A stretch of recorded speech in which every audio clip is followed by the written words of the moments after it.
السلام علیکم ورحمۃ اللہ وبرکاتہ۔ الحمد للہ رب العالمین والعاقبۃ للمتقین والصلاة والسلام علی سید الانبیاء والمرسلین وعلى آلہ وصحبہ وازواجہ واہل بیتہ وعفادہ اجمعین دائما ابدا الى یوم الدین۔ اما بعد فاعوذ باللہ من الشیطان الرجیم، بسم اللہ الرحمن الرحیم۔ وَإِن جَنَحُوا لِلسَّلْمِ فَاجْنَحْ لَهَا وَاتَّقُوا اللَّهَ إِنَّهُ هُوَ السَّمِيعُ الْعَلِيمُ وَتَوَكَّلْ عَلَى اللَّهِ إِنَّهُ هُوَ السَّمِيعُ الْعَلِيمُ۔ صدق اللہ العظیم وصدق رسولہ النبی الامین الکریم لمن الشاہدین والشاکرین۔ تمام تعریف اللہ رب العزت کے لیے سزاوار ہے، جو ساری خلقت کا پالنہار ہے، جس کے دست قدرت میں کل جہاں کی بادشاہت ہے، جو چاہتا ہے کر گزرتا ہے، اس کی اختیار کو کوئی روک نہیں سکتا۔ وہ قدیم ہے، ابد الآباد سے ہے اور ہمیشہ ہمیشہ رہنے والا ہے۔ میں گواہی دیتا ہوں کہ نہیں ہے کوئی معبود برحق لائق عبادت سوائے اللہ جل مجدہ کے، اور میں یہ بھی گواہی دیتا ہوں کہ محمد عربی صلی اللہ تعالی علیہ وآلہ وسلم اللہ کے بندے اور خاص رسول ہیں۔ صلاۃ و سلام نازل ہو ہمارے آقا نامدار حضور تاجدار محمد عربی صلی اللہ علیہ وسلم پر، آپ کی آل پر، آپ کے اصحاب پر۔ بزرگان دین، برادران اسلام، جیسا کہ آپ تمام اس بات سے واقف ہیں کہ ہم اصلاح معاشرے پر 2-3 جمعہ سے گفتگو کرتے آ رہے ہیں۔ مومن کی امن پسندی، محبت و سلامتی کا رویہ اسلام کی بنیادی تعلیمات میں سے ہے۔ قرآن و سنت میں متعدد مقامات پر اس بات پر زور دیا گیا ہے کہ ایک سچا مومن ہمیشہ امن، صلح، درگزر اور نرم روی کو ترجیح دیتا ہے۔ مومن کی امن پسندی سے متعلق آج ہم تھوڑی گفتگو کریں گے، جو قرآن کے حوالے سے اور تاریخ اسلام کے حوالے سے ہوگی، تاکہ یہ سمجھ میں آ جائے کہ جو غیر ادیان کے لوگ ہیں وہ بھی سمجھ جائیں، اور جو دین اسلام کے پیروکار ہیں وہ بھی یہ بات کو جان لیں کہ اسلام امن پسندی کا مذہب ہے۔ اسلام کا مطلب ہی جو ہے بنیادی طور پر سلامتی ہے۔ لفظ اسلام کے معنی ہے سلامتی میں، اور مسلم وہ ہے جو دوسروں کو اپنی زبان اور ہاتھ سے محفوظ رکھے، جیسا کہ حدیث پاک میں میرے آقا علیہ السلام فرماتے ہیں، المسلم من سلم المسلمون من لسانہ ویدہ۔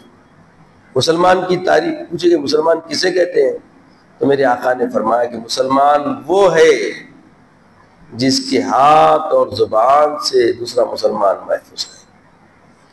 تو اب سوچے، نہ ہاتھ سے نقصان ہونے کا اندیشہ ہو، نہ زبان سے کوئی تکلیف پہنچنے، ایذا پہنچنے کا اندیشہ ہو، تو وہ کون ہے؟ مسلمان ہے۔ تو مسلمان کی تعریف ہی یہ کی گئی ہے کہ وہ سلامتی دینے والا، سلامتی پسند ہوتا ہے۔ بخاری شریف کی یہ حدیث ہمیں رہبری کر رہی ہے جس میں آقا فرماتے ہیں المسلم من سلم المسلمون من لسانی و یدی۔ قرآن پاک میں اللہ کی تلقین کے ضمن میں اللہ تعالیٰ فرماتا ہے وَإِن جَنَحُوا لِلسَّلْمِ فَاجْنَحْ لَهَا وَاتَّقُوا اللَّهَ إِنَّهُ هُوَ السَّمِيعُ الْبَصِيرُ سمیع العلیم۔ تو یہ آیت کریمہ میں اللہ پاک فرماتے ہیں اور اگر وہ صلح کی طرف مائل ہو جائیں فَإِن جَنَحُوا لِلسَّلْمِ، اگر وہ صلح کے لیے، سلامتی کے لیے، آپس میں صلح کے لیے تیار ہو جائیں فَاجْنَحْ لَهَا، تو تم بھی مائل ہو جاؤ، وَاتَّقُوا اللَّهَ، اور اللہ کا ڈر رکھو، اللہ تبارک تعالیٰ سے پر بھروسہ رکھو، وَتَوَكَّلْ عَلَى اللَّهِ۔ اب صلح ہوئی، صلح ہونے کے بعد وَتَوَكَّلْ عَلَى اللَّهِ، اور تمہارا بھروسہ سامنے والے مخاطب جو مائل ہو کر آئے ہیں صلح کے لیے، ان کے صلح کرنے کے تیور پر انحصار نہیں رہنا۔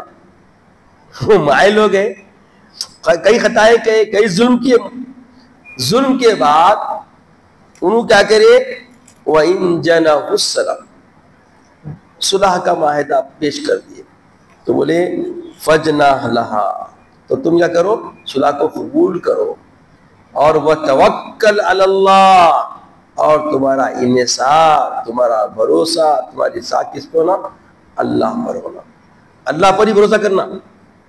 صلح کرے بلکہ صلح والے ہو گئے بلکہ ان کے اوپر بھروسہ نہیں کرنا، بھروسہ ذات وحدہ لا شریک کے اوپر کرنا۔ انہ السمیع العلیم، اللہ تبارک تعالیٰ سنتا ہے اور جانتا بھی ہے۔ سمیع اور علیم کی صفت میں بیان کرا کے لیے، تاکہ سمجھ لے کہ وہ جو صلح کے لیے آنے والا جو گروہ تمہارے روبرو ہے وہ کس سازش کے تحت صلح کرنا چاہ رہا ہے۔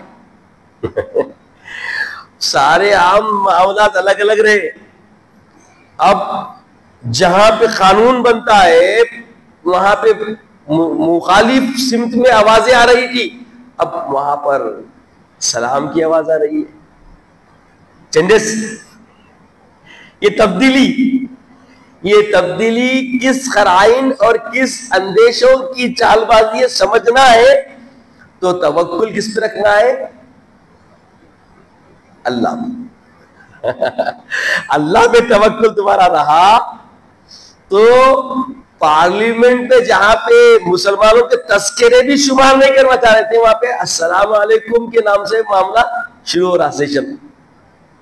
یہ تبدیلی انوکھی ہے نہیں، یہ ایک عجیب قسم کی تبدیلی ہے۔ تو یہ اگر امن کے لیے آتے ہیں تو قرآن رہبری کر رہا ہماری اب اس میں ایسے حالات میں۔ اب بولتے ہیں یہ جتنے بھی ظالم لوگ ہیں قرآن کو غلط بولتے ہیں، نہ دیکھو قرآن ہماری آج بھی رہبری کر رہا، قیامت تک کرتا رہے گا۔ کیا بول رہی کہ وَإِن جَنَحُوا لِلسَّلْمِ فَاجْنَحْ لَهَا، اب وہ صلح کے لیے آ رہی،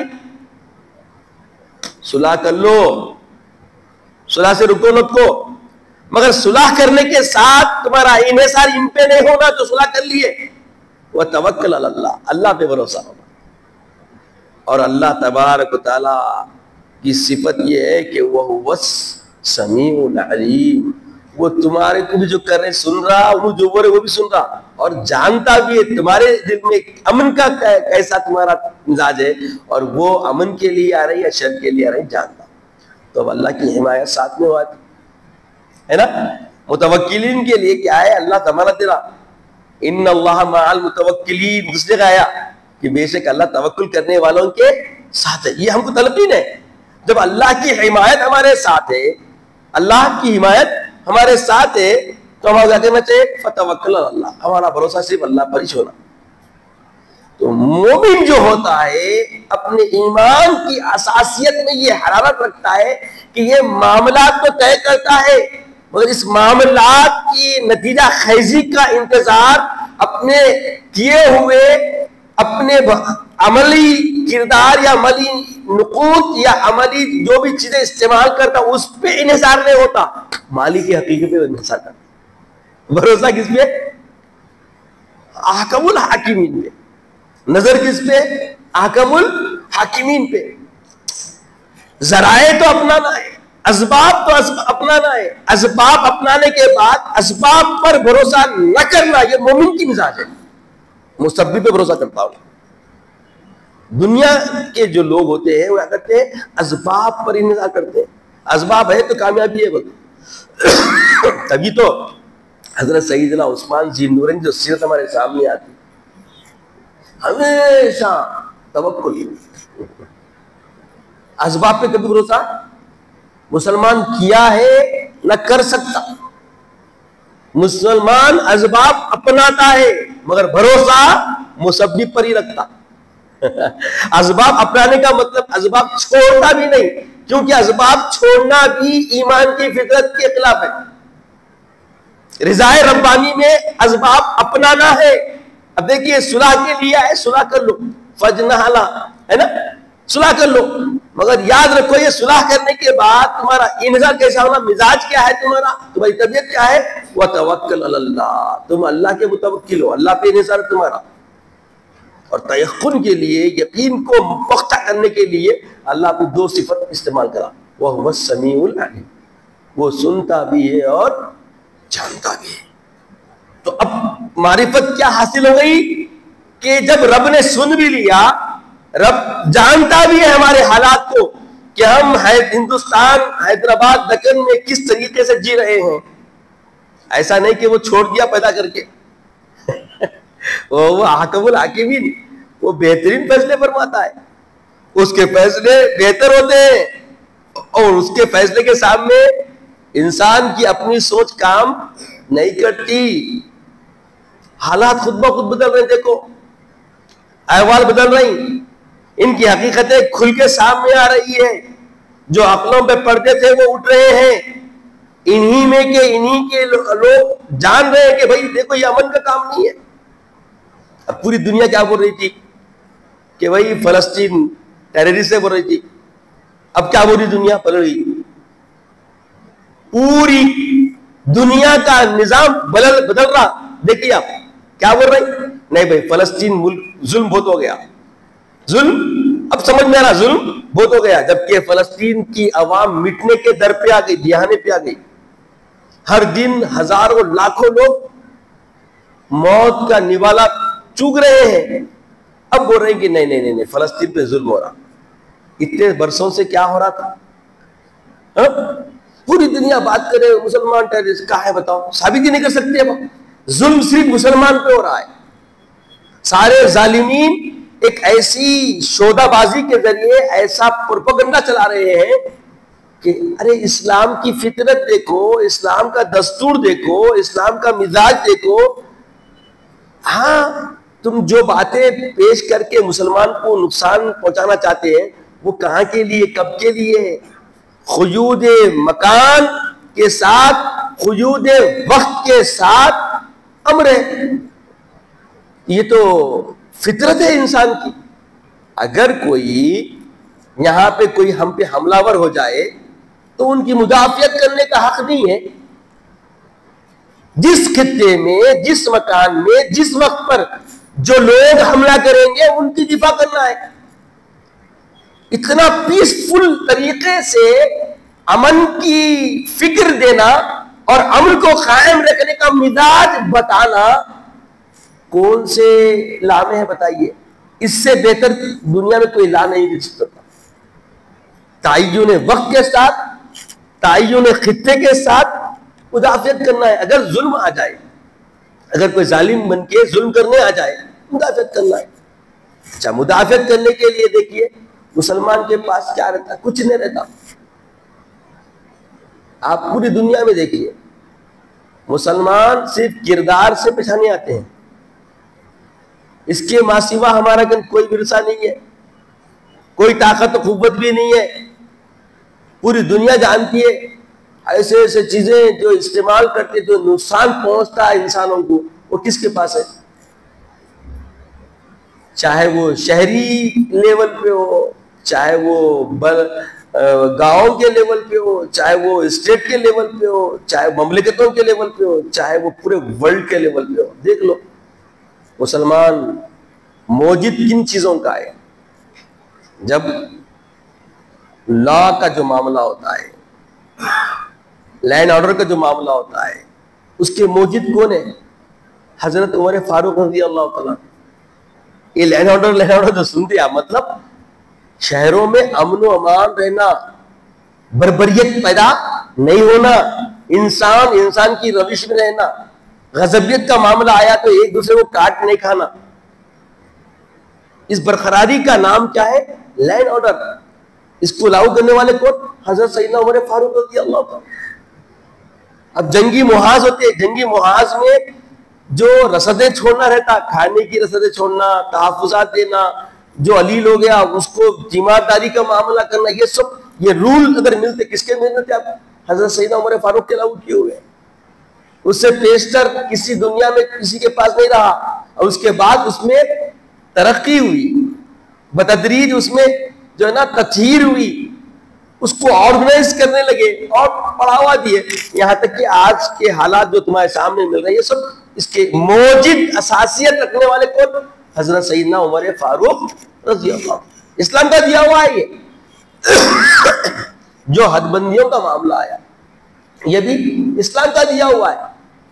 تو مسلمان جہاں جس خطے میں اپنی رہ گزر رکھتا ہے وہاں امن و سلامتی خود بخود پیدا ہو جاتی ہے، کیونکہ کردار سے پیدا کرتے ہیں، حسن عمل سے پیدا کرتے ہیں. اور طبیعت کیسی ہوتی ہے؟ جب لین دین ہوتی ہے، معاملات ہوتے ہیں، تو لوگوں کی غلطیوں کو درگزر کرنے کا مزاج بھی اسلام دیتا. وَالْكَاظِمِينَ الْغَيْظَ وَالْعَافِينَ عَنِ النَّاسِ. جب لوگوں سے معاملہ ہوتا، غصہ آتا، کوئی غلط سلط کرا تو غصے کو پی لیتے. کاظمین الغیظ، غصے کو مسلمان کیا کرتا؟ غصے کو پی لیتا. اگر نہیں پی رہا تو اسلامی شعار سے ہٹ گیا انہیں. اب روڈوں پہ جو معاملہ دکھ رہا نوجوانوں کا، تربیت نہیں ہو رہی نا، جو سن رہے ہیں اسی سے سیکھ رہے ہیں، اس لیے نقصان ہو رہا. اگر کلام اللہ پڑھ کے سیکھنے لگ گئے، کلام اللہ کو اپنی خیرت بنا لے، کلام اللہ کو اپنا ذکر بنا لے، اور ہر جیسا طریقہ ہے فجر کے بعد تھوڑا پڑھنا، ظہر کے بعد تھوڑا پڑھنا، عصر کے بعد تھوڑا پڑھنا، تلاوت تھوڑا کرنا چاہیے، ہے نا. 2 سطر کیوں نہیں ہوتے، 1 آیت کیوں نہیں ہوتی؟ اگر پڑھنے کا معمول بنا لیے، زندگی بدل جاتی، زندگی بدل جاتی. اب مومن کا شعار یہ ہے کہ سخت دل نہیں ہوتا، یہ اس میں نرمی ہوتی، طبیعت میں نرم روی اختیار کرتا. اور جب کوئی سامنے والا ایسی کوئی خطا کرتا، فطرت انسانیت میں ایک چیز ہے غضبیت، غصہ. غصہ پر نیت انسانی نہیں ہونے، انسان میں غصہ ہوتا تو فطرتاً غصہ ہے، فطرتاً غصہ ہونے کی وجہ سے غصہ آتا، مگر جیسے ہی سامنے والے کے اندر غلطی ماننے کی طبیعت ہو جائے وہ غصے کو پی لیتا. والعافین عن الناس، غلطی مان لیا، نادم ہوگا تو معاف بھی کر دیتا. یہ طبیعت صرف اس میں بولیے مسلمان میں ہے. مسلمان کو یہ تعلیم ہے، مسلمان کی یہ تربیت ہے، مسلمان کے اندر یہ سمجھیے اس کے اندر زیور زندگی کی آراستگی کا پہلو رکھا گیا ہے. اسی کو مسلمان بولتے، اس لیے تعریف کی گئی نا بھائی مسلمان کی زبان اور ہاتھ سے دوسرا محفوظ رہتا. قرآن بھی اس کی شہادت دے رہا ہے، والکاظمین الغیظ والعافین عن الناس. اور پھر اتنا ہی نہیں، یہ معافی وغیرہ تو دیتے ہی دیتا ہے، مگر نفرت فساد سے بھی دور رہتا. نفرت اور فساد کے کاموں سے بھی بالکل بہت چیز دور رہتا. کئی کو دور رہتا. مومن فتنہ فساد سب سے اپنے آپ کو بچانے کی کوشش کرتا، بلکہ اس کو روکنے والا ہوتا. انہیں کیا ہوتا؟ فساد کو روکنے والا ہوتا. فساد پیدا کرنا اور بدامنی پھیلانا اللہ کو پسند نہیں ہے، کیونکہ ردائے رب العالمین نصیب العین ہے مسلمان کا. مسلمان جانتا ہے رضا رب کی ہونا، رضا رب کی ہونا. اور اللہ تعالیٰ کا مزاج کیا ہے؟ واللہ لا يحب المفسدین، اللہ فساد کو پسند نہیں کرتا. تو یہ مومن جو ہوتا، اب تک آپ جو 2-3 جمعے سن رہے ہیں، المومن اشد حبا للہ، مومن تو ٹوٹ کے محبت کرتا ہے. یحبهم کحب اللہ والذین آمنوا اشد حبا للہ، وہ محبت کرتا بھی ہے تو اللہ کے لیے کرتا ہے. اور کئی کیوں اللہ سے جو محبت ہے وہ کیسی ہے؟ اشد، ٹوٹ کے محبت کرتا. جب اس کا مزاج یہ ہے اللہ سے ٹوٹ کے بے انتہا بے پناہ محبت کرتا ہے تو وہ جانتا ہے واللہ لا يحب المفسدین، کہ اللہ فساد کرنے والوں کو پسند نہیں کرتا. اس لیے سے فساد بھی اس کے ہاتھوں سے نہیں ہوتا. اب دیکھیں کہاں ہے جی مسلمان فساد کرتے ہی نہیں. اب آپ کو جو بھی حالات مل رہے ہیں یہ اسلامی کلچر سے دور ہونے کا نتیجہ ہے، اسلامی تعلیمات سے دور ہونے کا نتیجہ ہے، اسلام کے گہوارے سے نکل جانے کا نتیجہ ہے، اسلام کی حدود کو نہیں سمجھنے سے سمجھ نہیں رکھنے کا نتیجہ ہے. جو بھی اس کے مغائر، اس کے خلاف کردار لیے ہوئے انسان نما نظر آتے ہیں اور نام لیوا مسلمان نظر آتے ہیں تو یہ تو ان کا تعلق غفلت کا ہے. غفلت نے ان کے زندگی میں ایسے پہاڑ کھڑا کر دیے. اس غفلت سے باہر آنا کس کا کام ہے؟ خود ان کا ہے. جب یہ غفلتوں سے باہر آئیں گے، غفلتوں سے نکلیں گے، اپنی حقیقت سے آشنا ہوں گے اور اپنی آشنائی کے ذریعے اپنے آپ کو تیار کریں گے تو پھر دیکھیے کایا پلٹنے کی ضرورت، اب پلٹانے کی ضرورت نہیں ہے، کایا خود بخود پلٹ جاتی، پلٹانے کی مانگنے کی ضرورت نہیں ہے. آپ دیکھیے اتنے برس میں جو مسلمان کردار پیش کیا حالات بدل رہے ہیں، تحویل ہو رہی. جو اتنا بڑا پارلیمنٹ ہے جہاں پہ مسلمان کا ایسا تذکرہ بھی لانا پسند نہیں کرتے تھے، پارلیمنٹ شروع السلام علیکم ورحمۃ اللہ کے ساتھ. یہ انقلاب نہیں ہوا، تبدیلی نہیں آئی، حالات نہیں بدلے، حال ہی کے حالات ہے. اس پہ نظر رکھیں اور سمجھیں. کردار اگر اچھا پیش ہو، ہر اسٹیٹ کے اندر مسلمان اپنا اچھے سے اچھا کردار پیش کرنے کی کاوشوں میں لگ چکا ہے، اویئرنیس آ رہا ہے. آج ہم مسلمان، ہر مسلمان کیا ہے؟ دائی ہے، اسلام کا دائی ہے. ہر مسلمان جس حالت میں بھی ہے، جتنا بھی علم رکھتا ہے، وہ اس کے اندر اپنے کردار کی تشہیر کرنا اولین اس کی ذمہ داری ہے. خود کو تیار کرنا، بس خود کو تیار کر کے اپنے آپ کو مسلمان کی عینیداری کے ساتھ اگر پیش کرے گا تو سامنے خود بخود اس کے لیے اللہ تعالیٰ راستے کھول دیتا. راستے ہموار ہوتے. آج سب سے بڑا جو خسارہ ہمارے درمیان میں ملتا ہے وہ کس بات کا ملتا ہے؟ مسلمان دائی ہونے کی فکر سے غیر آشنا ہو گیا اور اپنی زندگی کو دوسروں کے لیے نمونہ بنا کے پیش کرنا نہیں چاہتا، خود کو تیار نہیں کر رہا. مومن جو ہوتا ہے جیتا بھی اللہ کے لیے، مرتا بھی اللہ کے لیے. اب جینے کا تو مسئلہ سمجھ میں آ گیا، آپ تک سن لیے. موت کا معاملہ کیا ہے بتایا گیا، الموت تحفۃ من اللہ للمومن. مومن کے اندر یہ شعور ہوتا ہے ہر وقت کہ موت تو اللہ کی طرف سے ایک تحفہ ہے. الموت تحفۃ من اللہ للمومن، مومن کے لیے تحفہ ہے. کیوں کہ یہ فصل ہونے کی وصل ہوتا. یہ دنیا مسافر خانہ ہے، یہ حقیقت کہانی ہے. ایسا یہ کوئی بناوٹی نہیں ہے ہمارے پاس، ہم عارضی گھر میں رہ رہے ہیں. آقا فرماتے ہیں الدنیا خزی للمومن، مومن کے لیے دنیا ایک دھوکہ ہے. اور ایک روایت میں آتا ہے سجل للمومن، مومن کے لیے قید خانہ ہے. تو قیدیوں کی طرح جینا ہے. یہاں ہمیشہ کے بسیرے کے لیے انسان نہیں آیا، یہاں کے لیے تو نہیں ہے، یہاں سے رخصت ہونا ہے. سفر میں ہے اب ہم، تو سفر کے لیے ہم کو زیادہ چیزوں کی ضرورت نہیں ہوتی. اس کا علم اچھی طریقے سے مسلمان کی فکر و فہم میں بسا دیا جاتا ہے. جب وہ حقیقت میں اپنی آشنائی کی راہ پہ لگتا ہے تو اس کو کنفرم ہو جاتا ہے، اس بات کا کنفرم ہو جاتا ہے میں عارضی ہوں، کہیں پر بھی مجھے اس سفر سے اترنا ہے، رخصت ہے. تو یہ جینے کی سانسیں جو ہوتی ہے یہ خود سے زیادہ غیروں کے مخلوق کے لیے، خلق کے خدا کے لیے جیتا کہ جتنی زندگی ہے کام آ جائے، مخلوق کی خدمت ہو جائے اور خالق کی اپنے پہ نظر بندی رہے، کیونکہ حقیقی طور پر جو رہنا ہے خالق کے پاس جا کے رہنا ہے، خالق کی قربت کے پھریرے لینا ہے، خالق کی قربت کے ماسوا ہمارا کوئی منزل نہیں ہے، ہمارا کوئی مقصود نہیں ہے۔ یہ فطرت مومنانہ ہے، مقصد مومنانہ ہے، منزل مومن ہے۔ انہی چیزوں سے آج ہم دور ہو رہے ہیں، جس کا نتیجہ ہماری آنکھوں کے سامنے رہتا۔ اگر ہم نتیجہ خیزی کی زندگی جینا چاہتے ہیں تو بیداری سے جیو۔ غفلت میں جینے والے کیا خاک جیتے ہے نا؟ تو آج جتنے بھی ہمارے ساتھ معاملات ہو رہے ہیں صرف غفلت کی وجہ سے، صرف کس کی وجہ سے بولیے؟ غفلت کی وجہ سے۔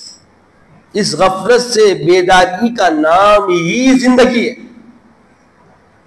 اور جتنا وقت گزر گیا وہ غفلت میں گیا، اس کی کوئی محافظہ نہیں۔ کیوں؟ اللہ تبارک و تعالی جہاں غفلت سے بیدار ہو جائے وہی بندگی کو اللہ پسند کرتا۔ توبہ کرتے اللہ آہا بڑے مقام پہ لے لیتا۔ توبہ کیا ہے؟ ندامت ہے۔ جیسے بندہ نادم ہو گیا کہ میں نے غفلت سے جیا مولا، اب بیدار ہو گیا، اب میں تیرا ہوں، معلوم ہوگا میں تیرا ہوں، تیرے لیے جینا ہے، بس متقین کے درجے میں لا کے اللہ کھا دیتا۔ اب قائم رہنا، برقرار رہنا یا تنزل پانا پھر اسے کردار پر منحصر ہے۔ توبہ کرتے کی تائب بندے کو اللہ کہاں کھایا کرتا لے کے؟ متقین بندوں میں، متقین پرہیزگاروں میں۔ متقی بندے کیوں ہوتے ہیں؟ وہ اللہ کے بالکل تقرب میں رہنے والے ہوتے ہیں۔ توبہ کرتے کی تقرب میں چلے گیا، متقین میں آ گیا، اب وہاں برقرار رہنا ہے تو یہی امن کے لیے آئے تو امن، فوری امن کے معاملے کو، سلامتی کے معاملے کو قبول کرنا، صلح کر لینا، اور صلح کرنے کے بعد بھروسہ وتوکل علی اللہ، اللہ پہ کرنا ہے، اور اس یقین کے ساتھ کہ انہ هو السمیع العلیم، وہ سن بھی رہا ہے اور جانتا بھی ہے کہ میں صلح کس لیے کر رہا ہوں۔ کوئی مفاد نہیں رہنا، دبے انداز کوئی مفاد نہیں رہنا۔ کیوں نہیں رہنا؟ سمیع اور علیم کا کام کیا ہے؟ وَإِن تُبْدُوا مَا فِي أَنفُسِكُمْ أَوْ تُخْفُوهُ يُحَاسِبْكُمْ بِهِ اللَّهُ، جو تم ظاہر کر رہے ہیں وہ بھی جانتا، جو چھپا کر رکھ رہے ہیں وہ بھی جانتا۔ تمہارے ظاہر میں جو چھپانے والی کوششیں ہیں، تمہاری اندر دماغ میں چلنے والی ہے نا، کوئی دکھتا ہے، کوئی دیکھتا۔ اب میں آپ لوگوں سے بات کرتے ہوئے دماغ کیا سوچ رہا ہوں کسی کے اوپر ظاہر ہو سکتا کیا؟ نہیں ہو سکتا، مگر رب جانتا، علیم جانتا، عالم الغیب ہے، وہ جانتا ہے، اور سمیع سن بھی رہا ہے، جانتا ہی نہیں، اندر سرگوشی ہو رہی دماغ کے اندر تو وہ سرگوشی کو بھی سنتا۔ ایسے رب کے بندے مومن مسلمان ہیں۔ رب کی معرفت، رب کی عرفانیت اگر ہمارے سینوں میں اجاگر ہو جائے تو یہ غفلتوں والی زندگی ہم نہیں جیتے۔ آج غفلت کی زندگی نے ہم کو بے سر و ساما کر دیا۔ ہمارا سر و ساما کیا ہے؟ آخرت ہے، جو حقیقت میں ابدی زندگی ہے، جہاں پہ حساب و کتاب یہاں سے ہمیں توشہ لے کے جانا ہے، کھانا ہوا ہے، وہاں ملنے والا ہے انعام، یا صرف محنت کرنا ہے، یا صرف بولیے محنت کرنا ہے، صرف کوشش کرنا ہے، جدوجہد کرنا ہے۔ اس جدوجہد، اس محنت، اس کارگزاری کا نتیجہ خیزی کا جو پہلو آئے گا، جو انعام ملے گا، وہ آخرت میں عقبہ کی ہمیشہ ابد الآباد کی زندگی میں ملے گا۔ یہاں صرف تسکین مل سکتی ہے، کام میں حمایت و جرأت پیدا ہو سکتی ہے، چونکہ آپ سلیقے میں ہوں گے، طریقے میں ہوں گے، اصول میں ہوں گے، ضابطے میں ہوں گے، رابطے میں ہوں گے، رب کی رضا میں ہوں گے، مایوسی نہیں آئے گی۔ ایسے ہی بندوں کو اللہ کا دیا ہوا نظام ہے کہ جو اللہ والے ہو جاتے، من کان للہ کان اللہ لہ، آقا فرماتے ہیں جو اللہ کا ہوا تھا اللہ اس کا ہوا تھا، من کان للہ کان اللہ لہ۔ اور پھر مزاج کیا ہوتا ہے؟ لا خوف علیہم ولا هم یحزنون، یہ خدشے، خوف، ڈر بالکل بے دخل ہوا تھا۔ کیوں؟ کہ ہمارا خوف خدا کا ہے، خشیت خدا کی ہے، ڈر خدا کا ہے۔ جو خدا سے ڈرنے لگ گیا مخلوق خدا سے بے خوف ہو جاتا، اور اور جب مخلوق خدا سے بے خوف ہو گیا تو کوئی خوف کا تسلط اس پہ اثر انداز نہیں ہو سکتا، اور کوئی حزن بھی نہیں آتا اس کے اندر. کیوں کہ ہر نعمت رب کی دی ہوئی ہے، اور رب کی راہ میں خرچ کرنا، رب کے لیے خرچ کرنا، یہ نصیب بن جاتا ہے، یہ فکر بن جاتی ہے، تو رنج بھی نہیں ہوتا کچھ چلے گیا. اب باقی کیا ہے، دیکھیں زندگی کتنی ہلکی ہوتی، سمجھ آ رہی نا، زندگی کتنی ہلکی ہوتی.